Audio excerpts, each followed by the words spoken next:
विष्णुदेव सरकार के गठन के बाद कल प्रशासनिक पहला फेरबदल हुआ है। इसमें सीनियर सेक्रेटरी की नियुक्ति की संभावनाएं और व्यक्त की जा रही है। अभी सचिव स्तर पर पी दयानंद को मुख्यमंत्री का सचिव नियुक्त किया गया है। सेक्रेटरी टू सीएम अब पी दयानंद होंगे। इसके अलावा भूपेश सरकार के समय जो मुख्यमंत्री सचिवालय में पदस्थ अफसर थे, सुब्रत साहू, अंकित आनंद, कोमल परदेसी, उन्हें हटा दिया गया है। इसके अलावा वहां पर ओएसडी 3 पदों में थे, उन तीनों ओएसडी को सामान्य प्रशासन विभाग को वापस कर दिया गया है। उनकी जगह में 3 अधिकारियों की नियुक्ति की गई है। अब एक तरह से पहला प्रशासनिक फेरबदल था। इस फेरबदल के बाद आगामी और बड़े परिवर्तन की संभावनाएं व्यक्त की जा रही है। एक तो कुछ जिलों में कलेक्टर बदले जाएंगे, खासकर उन जिलों में कलेक्टर बदले जाएंगे जिन जिलों में भाजपा के प्रत्याशियों ने शिकायत की थी, जहां पर गड़बड़ी की आशंका व्यक्त की थी, और कुछ लंबे समय से जो पदस्थ कलेक्टर हैं उन कलेक्टरों को हटाकर अपने मनपसंद अधिकारियों की नियुक्ति हो जाएगी। वो इसी सप्ताह होने की संभावना है। दूसरी तरफ मंत्रालय में प्रमुख सचिव, सचिव स्तर के भी अधिकारियों की फेरबदल की सुगबुगाहट चल रही है।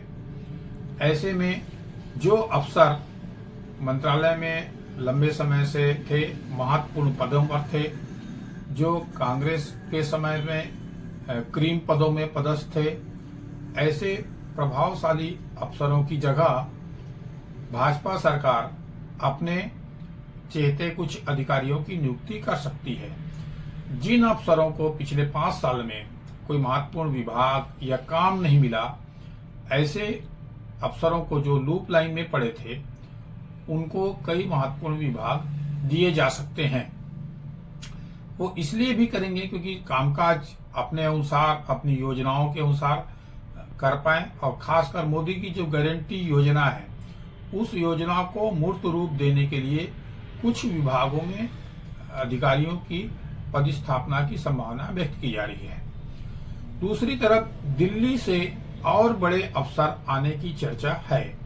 इसमें यह माना जा रहा है कि सचिव स्तर पर, प्रमुख सचिव स्तर के कुछ अधिकारी आ सकते हैं, जिसमें सुबोध सिंह जी, सोनमणि बोरा, बंसल, ऐसे कई अफसर हैं जो आ सकते हैं। अब ये लोकसभा चुनाव के बाद आएंगे कि आगामी 1-2 महीने में आएंगे, इसकी अटकलें लगाई जा रही है, क्योंकि केंद्र सरकार और राज्य सरकार दोनों की सहमति से ही यह पदस्थापना होगी। क्योंकि प्रतिनियुक्ति पर अफसर दिल्ली में गए हैं, उन अफसर को वापस छत्तीसगढ़ आने की एक नियुक्ति की प्रक्रिया है। उस प्रक्रिया के पालन में समय लगेगा। तब तक लोकसभा चुनाव के लिए अधिसूचना जारी होने की संभावना है। लोकसभा चुनाव के लिए फरवरी अंतिम या मार्च प्रथम सप्ताह में अधिकृत तौर पर घोषणा होने की संभावना है।